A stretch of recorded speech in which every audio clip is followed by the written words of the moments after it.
Hey everyone, welcome back to my channel noxious lifestyle. তো দেখতেই পাচ্ছ আমি সকালবেলা ঘুম থেকে উঠে ফ্রেশ হয়ে স্নান টান করে চলে এসেছি। আমি রেডি হয়ে নিয়েছি। আজকে আমি অফিস যাইনি, যাব অন্য একটা কাজে। তো অ্যাকচুয়ালি যাব আমি বাবার ক্যাটারিংয়ের একটা কাজে। তো বাবার আমার ক্যাটারিংয়ের বিজনেস। তো চলো যেতে যেতে পুরোটা বলা যাক। আজকে সকাল থেকে ওয়েদারটা এতটাই ভালো যে বলার মতো না। এমনটা না যে আমার বর্ষাকাল খুব পছন্দ না, আমার অ্যাকচুয়ালি আমি গরম সহ্য করতে পারি না, সেজন্য আমার একটু বৃষ্টি হলেই, গরমটা কমে গেলেই আমার মনটা ফুরফুরে হয়ে যায়। তো আমি এখন হেঁটে হেঁটে যাচ্ছি ছাতা নিয়ে টোটো স্ট্যান্ডের দিকে। তো টোটোয় উঠে পড়েছি, যাব ডেস্টিনেশনে যাব।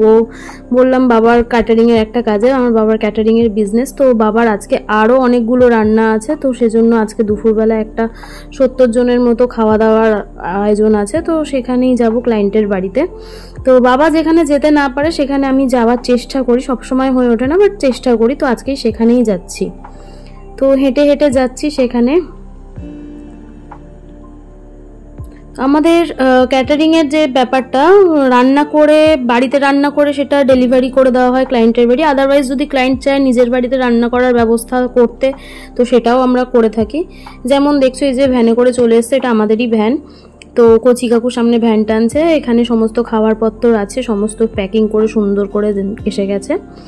তো বাড়ির দিকে এসে গেছি প্রায়। এই যে যারা রহড়ায় থাকো চিনতেই পারবে, রহড়ার নাম করা স্কিন স্পেশালিস্ট ডক্টর হেমেম বোস।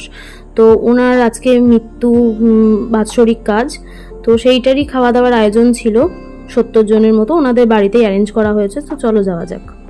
তো এসে সমস্ত কিছু অ্যারেঞ্জমেন্টস হয়ে যাওয়ার পর যতক্ষণ না সবাই খেতে বসছে আমি একটু গাজর খেয়ে নিচ্ছি।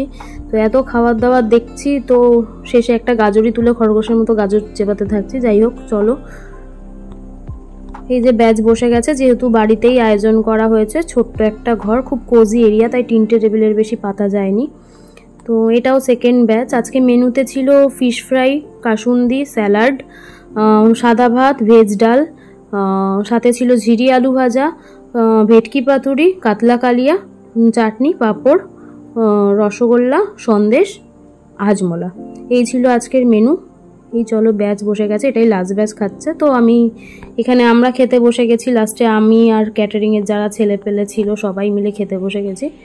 তো এখানে আমি ফিশ ফ্রাইটা তোমাদেরকে দেখিয়ে দিচ্ছি। দেখো ভেটকি মাসে পুরো ঠাসা, বাবার হাতে বানানো ফিশ ফ্রাই, অরিজিনাল ভেটকির।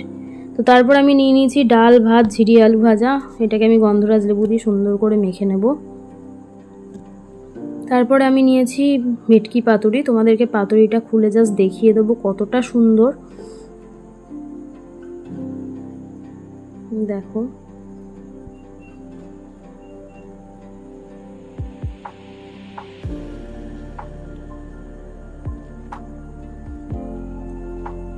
এই যে দেখতেই পাচ্ছ, আমি ভেঙেও দেখাবো, কাছ থেকে নিয়ে দেখো, একদম অরিজিনাল ভেটকি মাছের ভেটকি পাতুরি।